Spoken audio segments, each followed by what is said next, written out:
السلام حال منك السلام نهب يا رب يا الحمد لله رب العالمين ክቡር አቶ አወል አርባ የክልላችን ርዕሰ መስተዳድር፣ ክቡር ኢንጂነር መሐመድ የዚህ ውብ ፕሮጀክት ማናጀር እና የኢትዮጵያ መንገዶች ባለስልጣን አስተዳደር ዋና ስራ አስፈጻሚ፣ ክቡራን ሚኒስትሮች፣ የክልል አመራሮች፣ የሀገር ሽማግሌዎች፣ ከአፋር በተለይም ከአዋሽ ኤርታሌ ወረዳ የተወከላችሁ የማህበረሰብ አባላት፣ ከሁሉ አስቀድሜ እንኳን ደስ ያላችሁ እንኳን ደስ ያለን ማለት እወዳለሁ። አፋር በታሪክ በተፈጥሮ በእጅጉ የታደለ ክልል ነው።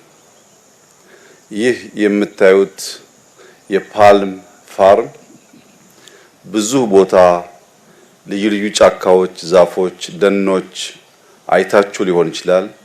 በዚህ ዴንሲቲ በዚህ ጥርቅም በአንድ ከባቢ ላይ በተፈጥሮ የበቀለ የፓልም ጫካ ማየት እምብዛም የተለመደ አይደለም። እዚህ የምናየው የጫካ ፓልም መልኩ፣ ቅርጹ፣ ቁመቱ መለየቱ ብቻ ሳይሆን እንደ ምግብ የሚጠጣው ፍል ውሃ ነው። እዚህ አካባቢ ላይ ያለው በሙሉ ፍል ውሃ ነው። ከዚህ ሜዳማ ከባቢ እምብዛም ሳንርቅ በርካታ የሚያማምሩ ውብ ተራራዎች ያሉበት ከባቢ ነው። ውሃው፣ ተራራው፣ ዛፉ ልዩ የሆነ የሳር ዝርያ አይነቱ በሙሉ ለሺህ ዓመታት እዚህ ቦታ ነበር። ይህንን ቦታ በርካቶች እንዲያዩት አይን ለመግለጥ የተሰራው የገበታ ለትውልድ ፕሮጀክት አፋር ካላቸው በጣም ብዙ ሀብቶች መካከል አንደኛው ላይ የዋለ ቢሆንም ከዚህ ፕሮጀክት ብዙ ርቀት ሳንጓዝ የአሰቦት ፓርክ፣ የአዋሽ ፓርክ ይገኛል። በእኔ እምነት ከአዲስ አበባ ቢበዛ 2 ሰዓት መንገድ ተነድቶ ሊታይ የሚችል ሁለት ትላልቅ ፓርክ ሳፋሪ ሊደረግበት የሚችል ከባቢ ብዙ ያለ አይመስለኝም። ትልቁ ችግር የነበረው መሰረተ ልማት ነው፣ ሃይዌይ ነው። አሁን ከአዳማ አዋሽ የሚገነባው ምናልባት ቢበዛ 1 አመት ቢፈጅ ነው።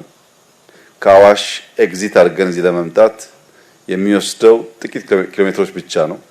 ይሄና አሰቦትን ስናገናኝ ማንም ሰው ከአዲስ አበባ ኤርፖርት ተነስቶ በ2 ሰዓት የመኪና መንገድ እዚህ በይኑና አዋሽ መድረስ ይችላል። በተለይ መንገዱ ሲያልቅ ባቡርም አለው። ይሄ ከአዲስ አበባ ነው። አዲሱ ኤርፖርት ቢሾፍቱ ሲሰራ ይቀንሳል። ከቢሾፍቱ ኤርፖርት 2 ሰዓት ባልሞላ ጊዜ ውስጥ በእንደዚህ ባለው ስፍራ መጥቶ ፓርኮች ለማየት እና ብዙ የተፈጥሮ የዱር አራዊት ለማየት መታደል የብዙዎች ፍላጎት ነው። እኛም አቅማችን እያደገ ሲሄድ የምንሻው ጉዳይ ነው። ነገር ግን አሰቦትም አዋሽም እዚሁ ከባቢ ያሉ እንዲህ ያለው ጽዱ ማረፊያ ካልተሰራ ሰዎች ቀሏቸው መተው ሊገለገሉ ሊያዩ አይችሉም። ቢመጡም ውሎ አያድሩም፣ ተመልሰው ይሄዳሉ። ይሄ ለአፋር የመጀመሪያው በር ነው። ከዚህ ስንቀጥል ከአሰቦት በኋላ አፍዴራን ያየን እንደሆነ በብዙ የዓለም ቦታ ላይ ሊታይ የማይችል ነገር በአንድ በኩል ሀብት፣ በሌላ በኩል ደግሞ ውበት የሚታፈስበት ቦታ ነው።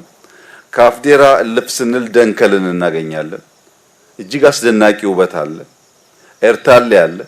ብዙ ቦታ ፍልውሃዎች ሲፈልቁ የሚታይበት ክልል ነው። ይህንን ውብ ክልል መጠነኛ ኢንቨስትመንት እየሰራን መጠነኛ ድካም እየደከምን መጠነኛ ላብ እያፈሰስን ወርቁን ለማፈስ የሚያስችል እድል ለልጆቻችን መስጠት እንችላለን ከሚል እምነት የሚነሳ ነው። አፋር ምድሩ ብቻ ሳይሆን ሰውም በእጅጉ የተባረከ ነው። ሀገሩን የሚወድ ብርቱ ትጉህ ህዝብ ነው። ለዚህ ህዝብ እንዲህ ያለውን ስራ መስራት፣ አይን መግለጥ፣ የተፈጥሮን ጸጋና ውበት ማሳየት መቻል ለኛ እንደ ትልቅ እድል የሚወሰድ ነው። አፋሮች ስለ ትጋት፣ ስለ ብርታት፣ ስለ መስራት፣ ስለ አለመዘናጋት ብዙ ይናገራሉ። ከዚህ ንግግራቸው መካከል አንዱ በአፋር የሚታወቅ አባባል እድል ያንቀላፉ ሰዎችን አትቀሰቅስም ይላል። አፋር እድል አለች፣ ካንቀላፋችሁ ግን አትቀሰቅስም። እዚህ ቦታ ላይ ለረጅም ጊዜ እድል ስትዞር በእኛ ማንቀላፋት ምክንያት አልረብሻቸውም፣ አልቀሰቅሳቸውም ብላተዎች እንጂ ይህ ጉዳይ መሰራት የነበረበት የዛሬ 50-60 ዓመት ነበር። አሁን ስለዘገየን አንቆጭም። ነገር ግን ይህንን ስለሰራን ደግሞ አንረካም። ሩጫችን ገና ብዙ እንደሆነ አፋር ገና እንዳልተነካ አስበን ይሄን መነሻ ይሄንን ጅማሮ ይበልጥ አልቀን ለማስቀጠል እንተጋለን። ሁልጊዜም ለውጥ ተዘጋጅቶ ለሚጠብቁ ሰዎች የሚበረከት ጸጋ ነው። ያልተዘጋጀ ሰው እዚህ ቢመላለስም የባለፈውን የፓልም ፋርምም የዛሬውንም ብናሳየው ለለውጥ ዝግጁ ያልሆነ ሰው ማየት አይችልም። ሰው ለለውጥ ለእድገት ራሱን ያዘጋጀ እንደሆነ ከትናንሽ ነገሮች ውስጥ በርከት ያለ ጸጋ ለማውጣት ለማየት ኢማጂን ለማድረግ ይታደላል። ያ የለውጥ መሻት በውስጡ ከሌለ ግን ምንም ያህል ያማረ ውብ ስጦታ ቢኖረንም ያን ወደ ሀብት ለመቀየር የሚተጋ አይሆንም። ይህ ማለት አሁን እንደምታዩት የዘንድሮ በልግ አስደማሚ ዝናብ እየዘነበ ነው። አርሶ አደሮች እና በአመራር ስራ ላይ ያሉ ሰዎች ይህንን የበልግ ዝናብ እንደ ዋዛ አያዩትም። የበልግ ዝናብ በዚህ መጠን እየዘነበ ነው ማለት የሚቀጥለው ዓመት ጥጋብ ነው ማለት ነው። ቋንቋው ተፈጥሮ እንደዛ ነው። አሁን ከዘነበ የሚቀጥለው ዓመት ጥጋብ ነው ማለት ነው። ግን ጥጋብ የሚሆነው ለማን ነው?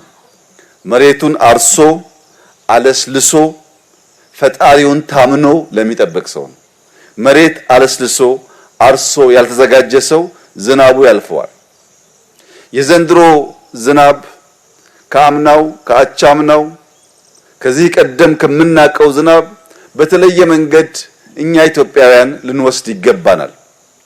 ምክንያቱም ዘንድሮ በመካከለኛው ምስራቅ በተፈጠረው ችግር ሁለት አንኳር አስፈላጊ ጉዳዮች አስፈላጊ ግብአቶች አደጋ ደርሶባቸዋል። አንደኛው ነዳጅ ኢነርጂ ነው። ሁለተኛው ማዳበሪያ ነው።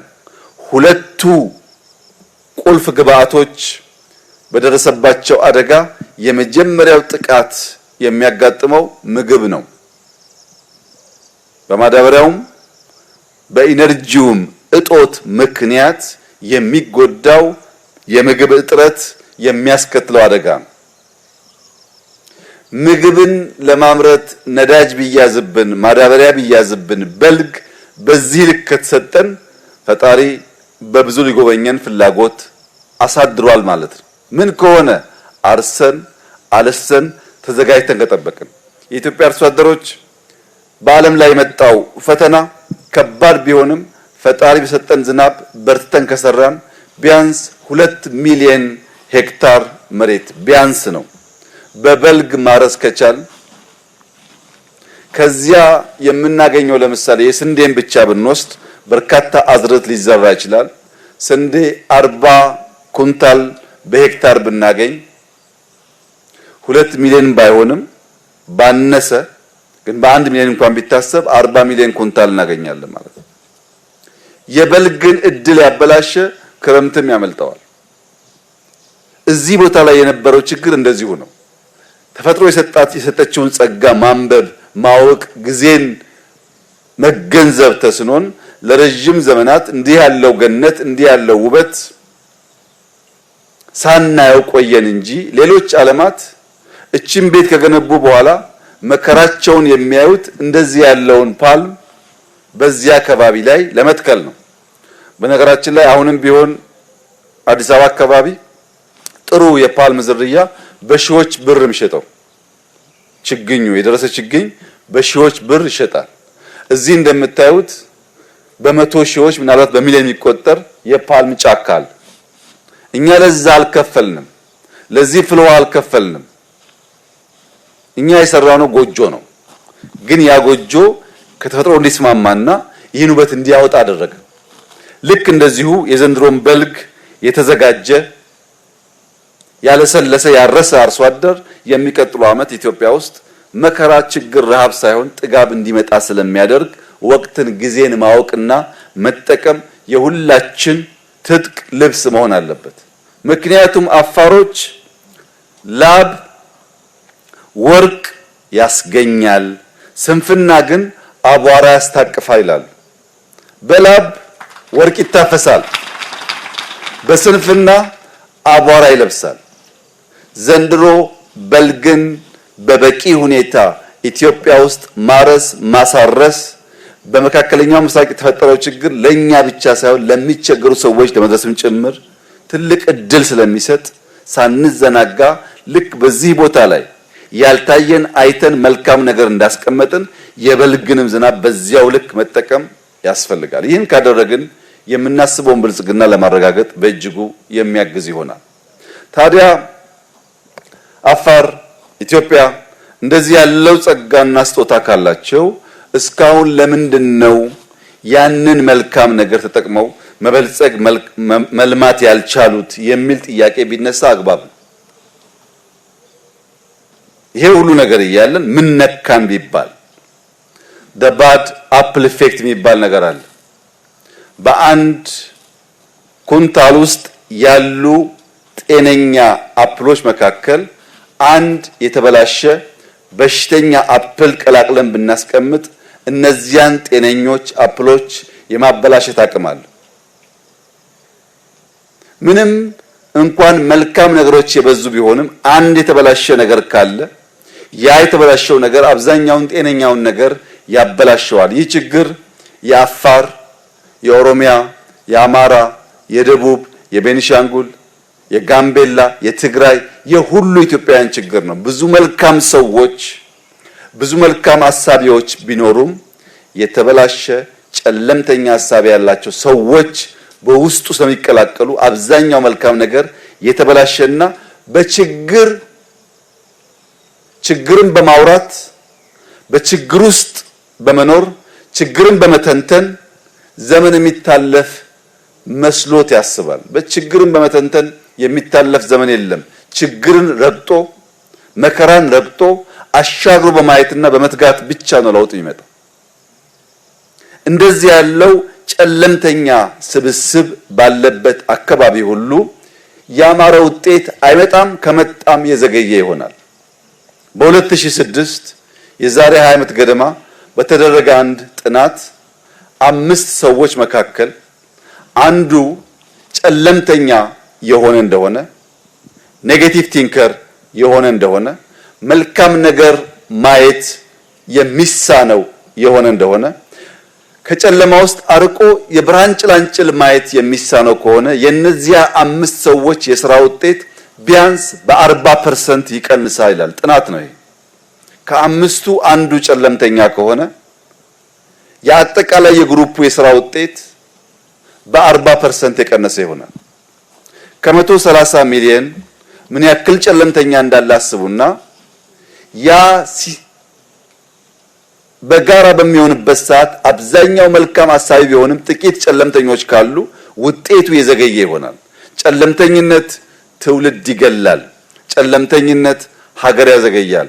ጨለምተኝነት መለወጥ፣ ማደግ፣ መሻገር ስንችል የምንለምን የምንዘገይ ያደርገናል። ከጨለምተኛ አስተሳሰብ፣ ካይቻልም አስተሳሰብ፣ ካይሳካልኝ አስተሳሰብ ወጥተን ውጤት ማምጣት ያስፈልጋል። ቅድም እንዳያችሁት የዛሬ 2-3 ዓመት እዚህ ቦታ ስንመጣ መንገድ አልነበረም። አስቸጋሪ ከባቢ ነው። ከመንገድ ራቅ ይላል እንዳያችሁት እና ሙቀቱ ከፍተኛ ነው። በማንኛውም መስፈርት በዚያ ጊዜ ይህ ቦታ አሁን ያለውን መልክ አሁን ያለውን ቅርጽ ይይዛል ብሎ መናገር በቀላሉ ሊታመን አይችልም። ሀጂ አወል ብቻ ሳይሆን በርካታ ሰዎች ይሄን ለማመን ይቸገራሉ።